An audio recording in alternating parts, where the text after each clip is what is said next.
नमस्कार दोस्तों। Army Agniveer special में हमने पिछली क्लास में भूगोल के सामान्य परिचय को देख लिया था। आज हम बात करते हैं हमारे पहले टॉपिक के बारे में, जो है सौरमंडल।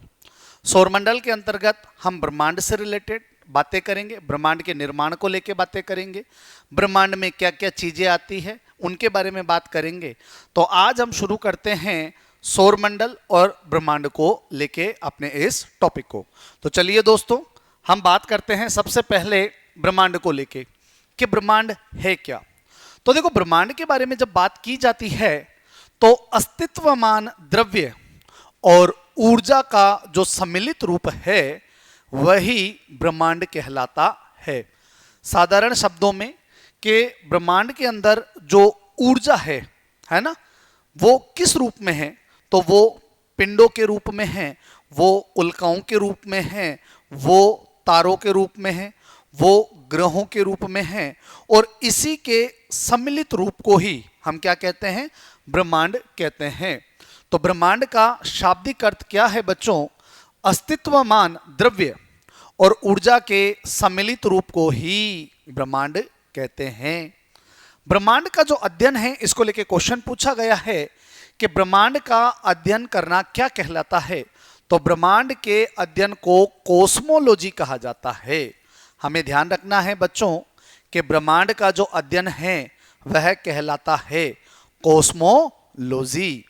इससे आगे जब हम चलते हैं तो हम सामान्य शब्दों में कह सकते हैं कि सूक्ष्मतम अणु यानी कि धूल के कण, है ना, तो धूल के कणों से लेकर महाकाय आकाश गंगाओं तक के सम्मिलित स्वरूप को ही ब्रह्मांड कहते हैं।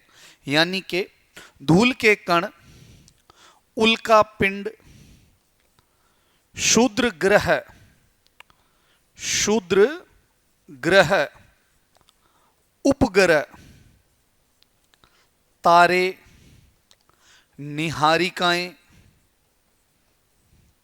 निहारिकाएं आदि मिलकर जिस बहुत बड़े एक तंत्र का निर्माण करते हैं, जिसमें अरबों तारे, अरबों आकाशगंगाएं, असंख्य धूल के कण शामिल हैं। इसी सभी तत्वों के सम्मिलित रूप को क्या कहा जाता है? ब्रह्मांड कहा जाता है। अर्थात सूक्ष्मतम अणुओं से लेके महाकाय आकाश गंगाओं तक के समूहों के रूप को, सम्मिलित रूप को ही क्या कहते हैं? ब्रह्मांड कहते हैं। और ब्रह्मांड का जो अध्ययन है वो क्या कहलाता है? तो ब्रह्मांड का जो अध्ययन है वो कॉस्मोलॉजी कहलाता है। तो यहाँ पे हमने ब्रह्मांड की परिभाषा देख ली और यहाँ पे हमने ब्रह्मांड के अध्ययन को देखा जो कॉस्मोलॉजी के नाम से जाना जाता है।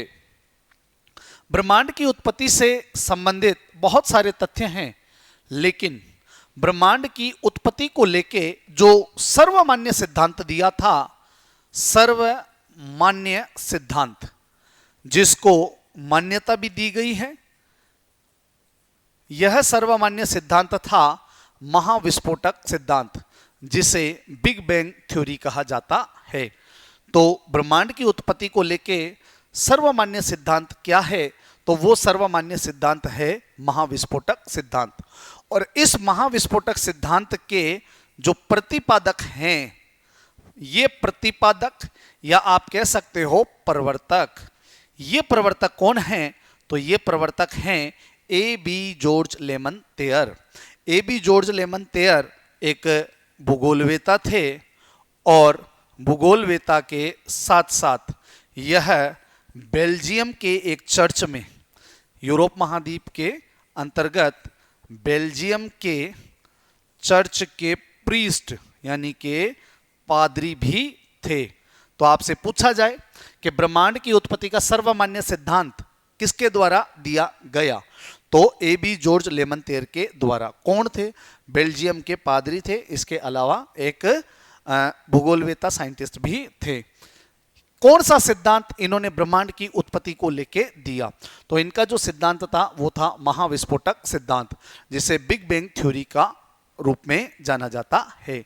इसके अनुसार इन्होंने बताया कि एक अनिश्चित आकाश में एक पिंड जो अग्नि का है, जिसका खुद का गुरुत्वाकर्षण बल है, वो स्वतंत्र विचरण कर रखा था। उसमें लाखों करोड़ों वर्षों की क्रियाओं से एक विस्फोट हुआ और इस विस्फोट से छोटे छोटे कण, उल्का पिंड, धूल कण, निहारिकाएं, ग्रह, उपग्रह, आकाशगंगाएं आदि का निर्माण हुआ, जो वर्तमान में किसके रूप में जाना जाता है? ब्रह्मांड के रूप में जाना जाता है। और इसी विस्फोट के सिद्धांत को महाविस्फोटक सिद्धांत या बिग बैंग थ्योरी के रूप में जाना जाता है, जिसके जनक कौन हैं? जिसके जनक हैं A.B. George Lemaître. कहाँ के थे? बेल्जियम के थे। ये बात हमें ध्यान रखनी है। महाविस्फोटक सिद्धांत के अनुसार आरंभ में जितने भी पदार्थ हैं जिनसे ब्रह्मांड बना है, अति छोटे गोलक यानी कि एक आग के गोले के रूप में, परमाणु के रूप में एक ही स्थान पर स्थित था, जिसका आयतन अत्यधिक सूक्ष्म एवं तापमान तथा घनत्व अनंत था, है ना। और अत्यधिक संकेंद्रण के कारण बिंदु का आकस्मिक इस गोले के अंदर क्या हो गया? विस्फोट हुआ, जिसे महाविस्फोटक ब्रह्मांडीय विस्फोट यानी कि बिग बैंग कहा गया। इस अचानक विस्फोट से पदार्थों का क्या हो गया? ब्रह्मांड में बिखराव हो गया, जिससे सामान्य पदार्थ निर्मित हुए। इसके अलगाव के कारण काले पदार्थ बने, जिनके सम्मोहन से अनेक ब्रह्मांडीय पिंडों का सर्जन हुआ। वैज्ञानिकों का विश्वास है कि महाविस्फोट की जो घटना होती है वो आज से लगभग 13.7 अरब वर्ष पहले हुई थी, यानी कि लगभग 14 अरब वर्ष पहले यह महाविस्फोटक सिद्धांत हुआ था। महाविस्फोट सिद्धांत के पश्चात किसका निर्माण हुआ? सौरमंडल का निर्माण लगभग 4.6 अरब वर्ष पहले हुआ, जिसमें ग्रह भी हैं, उनकी चारों ओर चक्कर काटने वाले उपग्रहों का भी निर्माण हुआ है।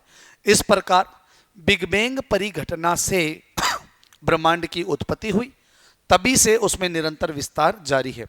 इसके साक्ष्य के रूप में कहा जा सकता है कि आकाश गंगाओं के बीच बढ़ती दूरी का साक्ष्य दिया जाता है। तो आपसे पूछ ले कि ब्रह्मांड का विकास आज भी निरंतर जारी है, इस बात को 100% कौन सी घटना साबित करती है? तो इसका अर्थ है आकाश गंगाओं के बीच बढ़ती दूरी का साक्ष्य। आकाश गंगाओं में जब पिंडों की, जब तारों की संख्या बढ़ेगी तो उसका आकार क्या हो जाएगा? बड़ा हो जाएगा सॉरी। और उसका आकार बड़ा होने के कारण क्या होगा? उनके बीच में दूरी बढ़ेगी, ठीक है ना। तो आकाश गंगाओं के बीच में जो दूरी बढ़ रही है वही ब्रह्मांड के विस्तार को दर्शाती है। नासा ने 2001 में मैप यानी कि माइक्रोवेव एनिस्ट्रोफी प्रोब नामक अनुसंधान में इस बात की पुष्टि की है। तो पूछ लेंगे कि आकाश गंगाओं के बीच बढ़ती दूरी उसके विस्तार का साक्ष्य है, यह किसके द्वारा? तो नासा की 2001 में हुए मैप नामक अनुसंधान में यह कहा गया। मैप की फुल फॉर्म क्या है? माइक्रोवेव एनिस्ट्रोफी प्रोब, इसके नाम से एक अनुसंधान हुआ था। नेक्स्ट, ब्रह्मांड के अगर व्यास की बात करें तो ब्रह्मांड का जो व्यास है वह 108 प्रकाश वर्ष है। ब्रह्मांड में अनुमानतः 100 अरब मंदाकिनी है। मंदाकिनी का अर्थ होता है गैलेक्सी, और प्रत्येक मंदाकिनी में कितने तारे हैं? 100 अरब तारे हैं। अर्थात कहा भी नहीं जा सकता कि कितने अरब तारे और कितनी मंदाकिनियां हैं। तो हमारे ब्रह्मांड के अंदर जो मंदाकिनियां गैलेक्सी है वह कितनी है? 100 अरब, ठीक है ना। और प्रत्येक मंदाकिनी में कितने तारे हैं? 100 अरब तारे हैं। मंदाकिनी क्या है? तो मंदाकिनी तारों का ऐसा समूह है जो धुंधला सा दिखाई पड़ता है, जो तारा निर्माण प्रक्रिया की शुरुआत का गैस पुंज है। मतलब तारों का निर्माण जहां पे होता है वह गैस पुंज मंदाकिनी है। क्या कहलाता है? मंदाकिनी कहलाता है। हमारी पृथ्वी की भी एक मंदाकिनी है ना। हमारी स्वयं की भी क्या है? एक मंदाकिनी है। और हमारी जो मंदाकिनी है उसका नाम क्या है? दुग्ध मेखला। क्या कहा जाता है इसे? दुग्ध मेखला, अर्थात मिल्की वे कहा जाता है। तो ये बात हमें ध्यान रखनी है कि ब्रह्मांड का व्यास कितना है? 108 प्रकाश वर्ष। ब्रह्मांड में कुल 100 अरब मंदाकिनी है और एक मंदाकिनी में 100 अरब तारे होते हैं। मंदाकिनी है क्या? जहां पे तारों का निर्माण होता है, उसकी शुरुआत होती है, वो मंदाकिनी कहलाती है। हमारी पृथ्वी की भी एक मंदाकिनी है जिसका नाम दुग्ध मेखला है। ठीक है, तो ये बात हमें ध्यान रखनी है। अब तक ज्ञात मंदाकिनी का 80% भाग क्या है? सर्पिलाकार है, स्प्रेल है। मंदाकिनी की जो हमारी पृथ्वी की मंदाकिनी है, मिल्की वे, इसको सबसे पहले किसने? गैलीलियो ने देखा था, है ना। और हमारी मंदाकिनी या हमारी आकाशगंगा की जो सबसे नजदीकी मंदाकिनी है वो एंड्रोमेडा है। यह सवाल भी पूछा जा सकता है कि मिल्की वे या हमारी जो दुग्ध मेखला है, हमारी जो मंदाकिनी है, इस मंदाकिनी की सबसे नजदीकी पड़ोसी मंदाकिनी या आकाशगंगा कौन सी है? तो वो है एंड्रोमेडा, जिसे देवयानी भी कहा जाता है। आकाशगंगा की सबसे नजदीकी मंदाकिनी एंड्रोमेडा नाम दिया गया है। ठीक है, ये बात भी हमें ध्यान रखनी है। और अब तक की सबसे ज्ञात नवीन मंदाकिनी जिसकी अभी खोज हुई है, सबसे नवीनतम मंदाकिनी कौन सी है? तो डवार्फ। ठीक है ना, ये बात भी ध्यान रखना है कि वर्तमान में ज्ञात सबसे नवीनतम मंदाकिनी कौन सी है। तो वर्तमान में ज्ञात सबसे नवीनतम मंदाकिनी है डवार्फ। ये बात भी आपको याद रखनी है। इसके बाद में इसी मंदाकिनी के अंतर्गत आता है हमारा सौर मंडल, है ना। हम क्या हैं? हम मंदाकिनी के बीच में हैं। मंदाकिनी में 100 अरब तारे होते हैं और इन्हीं 100 अरब तारों के बीच में हमारा सौर मंडल है और उस सौर मंडल के बारे में अब हम चर्चा करेंगे। तो हमारा जो सौर मंडल है वो है क्या? सबसे पहली बात है सौर मंडल की परिभाषा। सौर मंडल किसे कहते हैं, अर्थात सौर मंडल से क्या तात्पर्य है? तो सौर मंडल से क्या तात्पर्य है कि सूर्य के चारों तरफ, है ना, हमें ध्यान रखना है कि जो हमारा सूर्य है, इस सूर्य के चारों तरफ, है ना, इस तरह से ये ग्रह उपग्रह चक्कर लगाते हैं, है ना। तो सूर्य के चारों तरफ चक्कर लगाने वाले ग्रह, उनसे छोटे क्षुद्र ग्रह, धूमकेतु, उल्का तथा अन्य आकाश पिंडों के समूह को या उसके मिले जुले रूप को ही क्या कहते हैं? सोलर सिस्टम या फिर सौर मंडल कहा जाता है। सौर मंडल में सूर्य सबसे प्रधान होता है जिसके प्रकाश से ग्रह और उपग्रह चमकते हैं। तो सूर्य सौर मंडल का प्रभुत्व है क्योंकि सौर मंडल निकाय के द्रव्य का लगभग कितना? 99.99% सूर्य में निहित है। सौरमंडल के समस्त ऊर्जा का स्रोत भी क्या है? सूर्य है, क्योंकि सौरमंडल के सभी ग्रह ऊर्जा किससे प्राप्त करते हैं? सूर्य से। प्लेनेमस सौरमंडल से बाहर बिल्कुल एक जैसे दिखाई देने वाले जुड़वा पिंडों का एक समूह है। हमारे सौरमंडल से बाहर प्लेनेमस है, और ये प्लेनेमस है क्या? तो जुड़वा पिंडों का एक समूह है जो एक जैसे दिखाई देते हैं। तो हमने क्या देखा? हमने ये देखा कि हमारी आकाशगंगा के अंदर जो हमारा सौरमंडल है वह स्थित है। सौरमंडल किसे कहते हैं? तो सौरमंडल सूर्य के चारों तरफ चक्कर लगाने वाले ग्रह, उपग्रह, क्षुद्र ग्रह, धूमकेतु, उल्काओं आदि के समूह को मिलकर जिसका निर्माण होता है वह सौरमंडल कहलाता है। ठीक है, और हमारा जो सौरमंडल है उसका प्रधान जो ग्रह है वो सूर्य है। ठीक है ना, ये बात भी हमें ध्यान रखनी है। प्लेनेमस सौरमंडल से बाहर बिल्कुल एक जैसे दिखाई देने वाले जुड़वा पिंडों का क्या है? एक समूह है। ये बात हमने पढ़ ली है। अब हम बात करेंगे सौरमंडल के सबसे प्रधान ग्रह के बारे में जो है सूर्य। सूर्य सौरमंडल का प्रधान है। यह हमारी मंदाकिनी या दुग्ध मेखला के केंद्र से लगभग 30,000 प्रकाश वर्ष की दूरी पर एक कोने में है ना। ये बात हमें ध्यान रखनी है कि हमारी मंदाकिनी जो मिल्की वे है उस दुग्ध मेखला में सूर्य की स्थिति कहाँ पे है? तो सूर्य सौरमंडल का प्रधान है, लेकिन इसकी जो स्थिति है वो हमारी आकाशगंगा के एक कोने में 30,000 प्रकाश वर्ष दूरी पर है। यह दुग्ध मेखला मंदाकिनी के केंद्र के चारों ओर 250 किलोमीटर से इसका परिक्रमण काल है, यानी कि सूर्य इसके चारों ओर इसका परिक्रमण करता है। ठीक है, 240 किलोमीटर प्रति सेकंड के हिसाब से। सूर्य है क्या? सूर्य एक गैस का गोला है जिसका संगठन या जिसका निर्माण 71% हाइड्रोजन, 26.5% हीलियम, दोनों ही गर्म गैसें हैं, और अन्य तत्वों की बात करें तो 2.5% अन्य तत्वों से मिलकर बना है। तो सूर्य के संगठन में महत्वपूर्ण भूमिका किसकी है?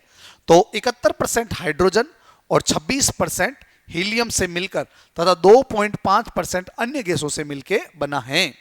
सूर्य का सेंट्रल है ना, ये जो हमारा सूर्य है इसका केंद्रीय जो भाग है वो क्या कहलाता है? तो सूर्य का जो केंद्रीय भाग है वो कहलाता है कोर, या फिर इसको कहते हैं क्रोड। ठीक है ना, ये बात ध्यान रखनी है कि सूर्य का केंद्रीय भाग क्रोड या कोर कहलाता है, जिसका तापमान 1.5 मल्टीप्लाई 10⁻7 डिग्री सेल्सियस है। ये बात भी हमारे को ध्यान रखनी है कि सूर्य के केंद्रीय भाग का तापमान कितना है।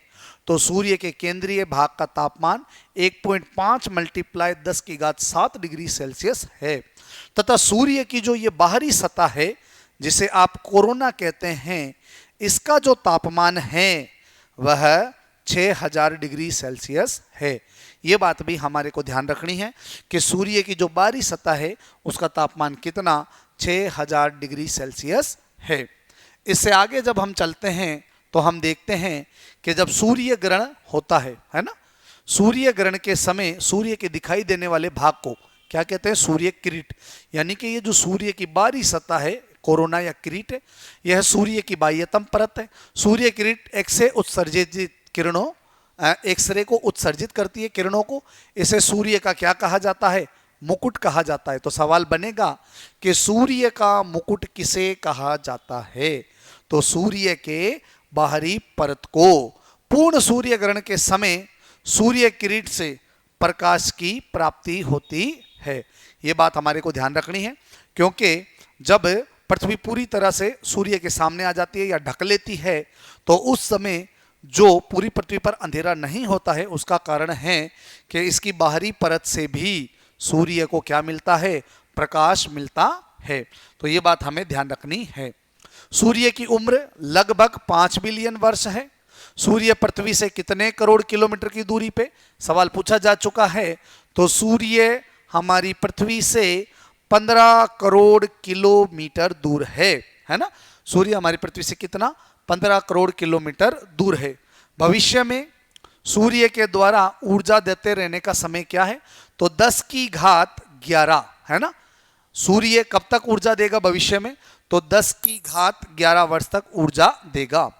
सूर्य के प्रकाश को पृथ्वी तक पहुंचने में कितना समय लगता है?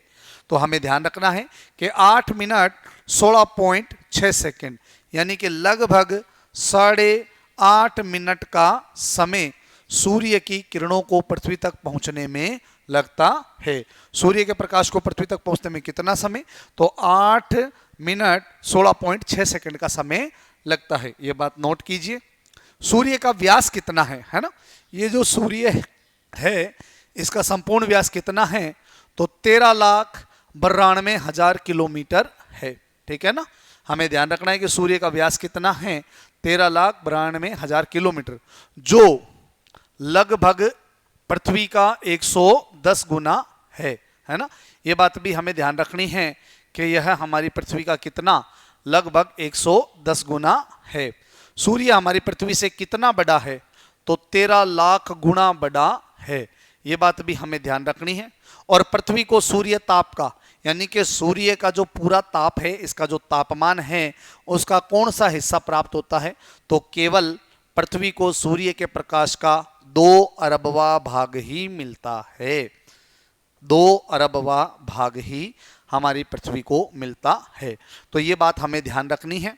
इससे आगे जब हम चलते हैं तो हम पढ़ते हैं कि हमारा जो सौर मंडल है, इस सौर मंडल के जो पिंड हैं इन्हें कैसे बांटा गया है? तो अंतर्राष्ट्रीय खगोल शास्त्रीय संघ की प्राग चेक गणराज्य की बैठक 2006 के अनुसार सौर मंडल में मौजूद पिंडों को 3 श्रेणियों में बांटा गया है। कैसे बांटा गया है? तो सबसे पहले परंपरागत ग्रह बुध, शुक्र, पृथ्वी, मंगल, बृहस्पति, शनि, अरुण और वरुण। 8 ग्रह हैं। बुध, शुक्र, पृथ्वी, मंगल, बृहस्पति, शनि, अरुण और वरुण। ठीक है। इनमें से कुछ बोने ग्रह भी होते हैं हमारे ब्रह्मांड में, जैसे प्लूटो जो पहले ग्रहों में आता था, अब ये बोने ग्रहों में आता है। तो प्लूटो, चेरोन, सेरस, 2003 यूबी 313 ये किस में आते हैं? बोने ग्रहों में। और इसके अलावा लघु सौर मंडलीय पिंडों में धूमकेतु, उपग्रह और अन्य छोटे खगोलीय पिंडों को शामिल किया गया है। तो हमारे जो सौर मंडल का अस्तित्व है, इस सौर मंडल को प्राग गणराज्य की बैठक में 2006 के अंतर्गत 3 भागों में बांटा है, जिसमें पहले परंपरागत ग्रह यानी कि 8 ग्रह बुध, शुक्र, पृथ्वी, मंगल, बृहस्पति, शनि, अरुण और वरुण शामिल हैं। उसके अलावा बोने ग्रह प्लूटो, चेरोन, सेरस, 2003 यूबी 313 और धूमकेतु, उपग्रह और अन्य छोटे खगोलीय पिंडों को लघु सौर मंडल में शामिल किया गया है। तो इस तरह से इन्होंने सौर मंडल को कितने भागों में? 3 भागों में बांटा है। इसके बाद में हम आगे चर्चा करते हैं ग्रहों को लेके, जो सूर्य के चारों तरफ चक्कर लगाते हैं उनकी क्या डेफिनेशन है। तो सबसे पहली बात है, ग्रह क्या होते हैं? तो ग्रह वो खगोलीय पिंड हैं जो निम्न शर्तों को पूरा करें, अर्थात जो सूर्य के चारों ओर परिक्रमा करता हो वह ग्रह कहलाता है। जैसे ये हमारे सूर्य हैं और इसके चारों तरफ अलग अलग ग्रह एक निश्चित कक्षा में अलग अलग समय के अनुसार इसके चारों तरफ क्या लगाते हैं? चक्कर। तो ये जो चक्कर लगाने वाले पिंड हैं इन्हें ही हम क्या कहते हैं? ग्रह। उसमें पर्याप्त गुरुत्वाकर्षण बल हो जिससे वे गोल स्वरूप ग्रहण कर सकें। सभी ग्रह गोल हैं और इनमें गुरुत्वाकर्षण है, जिस कारण यह एक निश्चित कक्षा में सूर्य के चारों तरफ क्या लगाते हैं? चक्कर लगाते हैं। इनके आसपास का क्षेत्र साफ हो, यानी आसपास अन्य खगोलीय पिंडों की भीड़ ना हो, क्योंकि अगर ग्रहों के पास पास में अगर पिंड होंगे तो ये इनसे टकरा जाएंगे और विस्फोट होने के चांसेस होंगे, जिससे हमारे सौरमंडल को और अन्य ग्रहों को क्या पहुंचता है? नुकसान पहुंचता है। ग्रहों की उपयुक्त परिभाषा INU है ना, कि प्राग सम्मेलन 2006 में हुई बैठक में लिया गया। और ग्रह की इस परिभाषा के अनुसार जो प्लूटो है ये पहले ब्रह्मांड का 9वां ग्रह था, यानी कि वरुण के बाद में प्लूटो यानी कि यम आता था, और इसको इसी कारण ग्रह की श्रेणी से बाहर निकाल दिया गया, क्योंकि प्लूटो जो है ये अंतिम ग्रह था प्लूटो, है ना। तो ये प्लूटो क्या करता है? अगर वरुण की कक्षा को नहीं काटता तो ये ग्रहों में शामिल था, लेकिन प्लूटो क्या करता है? प्लूटो एक स्थिति ऐसी आती है जब यह वरुण की कक्षा के अंदर भी क्या कर जाता है? प्रवेश कर जाता है। इसलिए प्लूटो को वरुण की कक्षा में प्रवेश करने के कारण क्या कर दिया गया? ग्रह की श्रेणी से बाहर निकाल दिया गया। फलस्वरूप हमारे सौर मंडल में ग्रहों की संख्या 9 से घटके कितनी रह गई है? 8 रह गई है। तो वर्तमान में पूछा जाए आपसे कि वर्तमान में हमारे सौर मंडल में ग्रह कितने हैं? 8। किस ग्रह को सौर मंडल के ग्रहों की गिनती से बाहर कर दिया गया? प्लूटो, अर्थात यम को बाहर कर दिया गया। कारण क्या था? प्लूटो वरुण ग्रह की कक्षा को काटता है सूर्य की परिक्रमा के दौरान। ये बात भी हमें ध्यान रखनी है। इसके बाद में बात आती है, ग्रहों को 2 कैटेगरी में बांटा गया है, एक है आंतरिक ग्रह, एक है बाह्य ग्रह। तो सूर्य से बढ़ती दूरी के क्रम में जब हम ग्रहों की बात करते हैं, आप इसको ऐसे समझ सकते हैं कि ये जो हमारा सूर्य है, इस सूर्य के चारों तरफ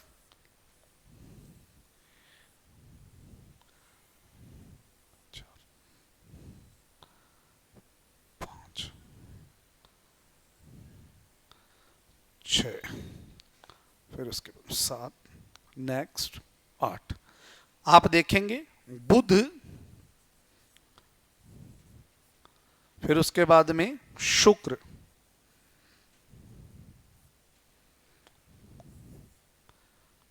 पृथ्वी, मंगल,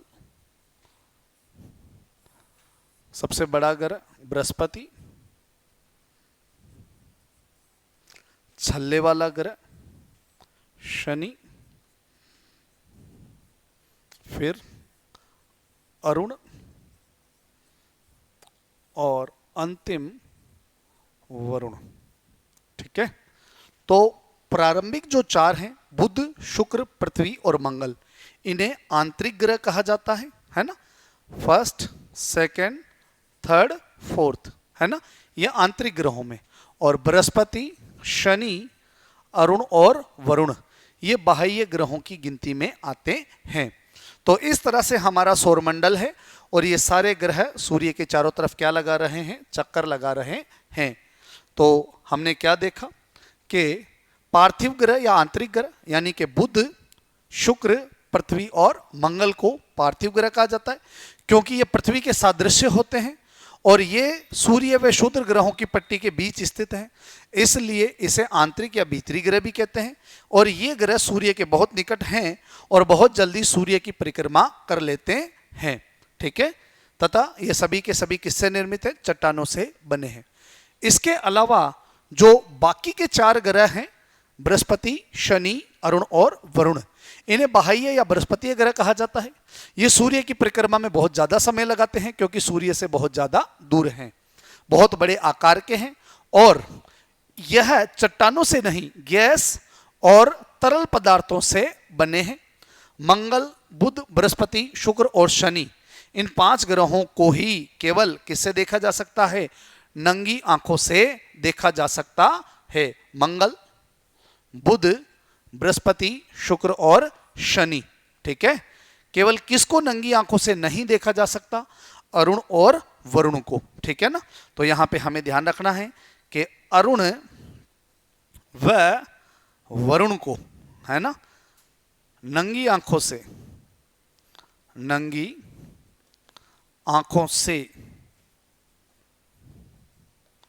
नहीं देखा जा सकता है, ये बात भी हमें ध्यान रखनी है।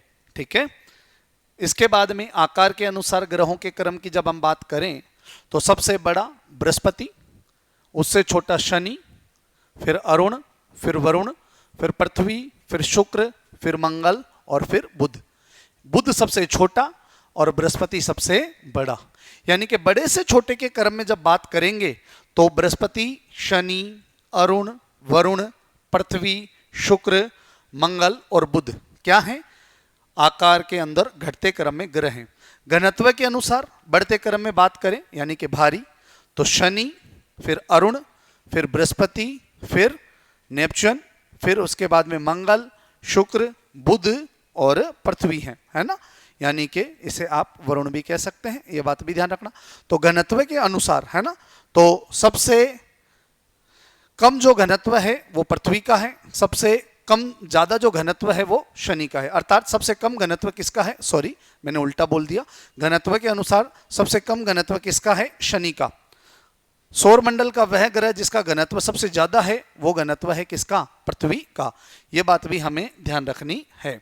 सूर्य से दूरी के अनुसार ग्रहों का क्रम मैं बता चुका हूं आपको, बुध, शुक्र, फिर पृथ्वी, फिर मंगल, फिर बृहस्पति, फिर शनि, फिर अरुण और फिर वरुण। यानी सूर्य के सबसे निकट बुध है और सूर्य के सबसे दूर जो है वो कौन है, तो वो है वरुण ग्रह। तो ये सारी बातें अपन ने कर ली हैं सौर मंडल के सामान्य परिचय को लेकर। इसके बाद हम अगली क्लास जो देखेंगे उसमें हम एक एक ग्रहों को लेके उसके ऊपर चर्चा करेंगे जहां से हमारे क्वेश्चन बनते हैं। तो मिलते हैं अगली क्लास में, तब तक के लिए धन्यवाद। जय हिंद, जय भारत।